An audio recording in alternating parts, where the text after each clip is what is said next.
our chairman, Tom Russell, an avowed communist, never made any secret of it, and everybody knew. And he had not brought his communism into his running of the orchestra. He was the chairman and managing director. You have to remember that there was a board of directors elected from the orchestra to oversee the management. Tom had been invited to go to Russia. Now, in these days, there was great fear of Reds under the bed, and although the London County Council was Labour, they were as fearful as anybody else of any ideas of communism. And you could not go to Russia just like that. You could only go as part of a delegation. And Tom had been invited as a prominent British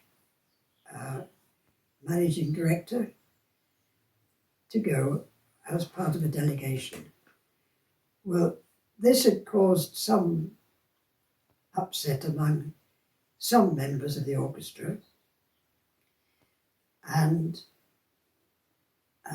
up to this point, the LCC, the London County Council, had given us a grant of £10,000 a year, which at that time was a colossal amount, for which we also played children's concerts. But it did mean that we could organise our schedules without having to be entirely dependent on box office receipts. When Tom went to Russia, they stopped the grant totally. I mentioned that we came to a time of difficulty financially. This was the result of the trip to Russia. That was 1949. They then kept in contact, but when it came to 1952, and Tom went on a delegation to China, which at that time was much worse than going to Russia. There were a number of the directors who were very unhappy about this, but of course he had 4 weeks holiday plus 2 weeks left over from the previous year. And so he was going in his time, not orchestra time. And when he came, the day before he was flying, came to an orchestra rehearsal, I said to him, as a young member of the orchestra, I was not entirely happy about this.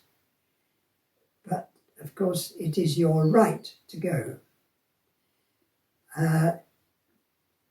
He said goodbye. I'm sorry, I said 1952. It was 1953. And he went to China. The moment he was off, his deputy, Eric Bravington, and the secretary of the orchestra, O'Day, they got together to start a campaign for Tom Russell to be expelled from the position. We all suddenly received a letter headed Private and Confidential, which was a letter they'd just sent to Tom Russell. Now, how long a letter would take to go to China in those days, I don't know. And it would have to follow him round, presumably. But the campaign started, and it ebbed and flowed. The orchestra was split from top to bottom. When he came back, he was excluded from the office, and an extraordinary general meeting was called. This was, I think, in November. And in October, we were in Swansea, playing at the Swansea Festival, which we'd done from the start. And naturally, at a time like this, there'd be knots of players talking about it. I was in one of these knots of players in a corridor, and Bolt, who was conducting that night's concert, was walking past and he stopped. He said, "I'm told that some people think that I'm against Tom Russell staying as the chairman, managing director. There's only one word to describe that, BALLS, and he stormed off. Well, in fact, he wasn't on the fence, he was jumping from one side of the fence to the other. And then when it came to the extraordinary general meeting, Eric Brevington said to Tom Russell, I'm inviting Sir Adrian to sit in at the meeting. That's all right, isn't it? Well, you can imagine what would be made of him saying no. Sir Adrian was our employee, so he had no rights to speak or to vote. But he sat there as the eminence grise. Eminence grise. And I understand that the way a meeting of this sort is conducted is that the two principal people give their statements. Anybody can then join in, and then there are closing statements. And the point about the closing statements is supposed to be that you sum up what's happened during the day and you don't bring in anything new. Well, suddenly Eric Brevington says, and I think I should tell you that if we get rid of Tom Russell, Sir Adrian has very generously offered to give us £2,000.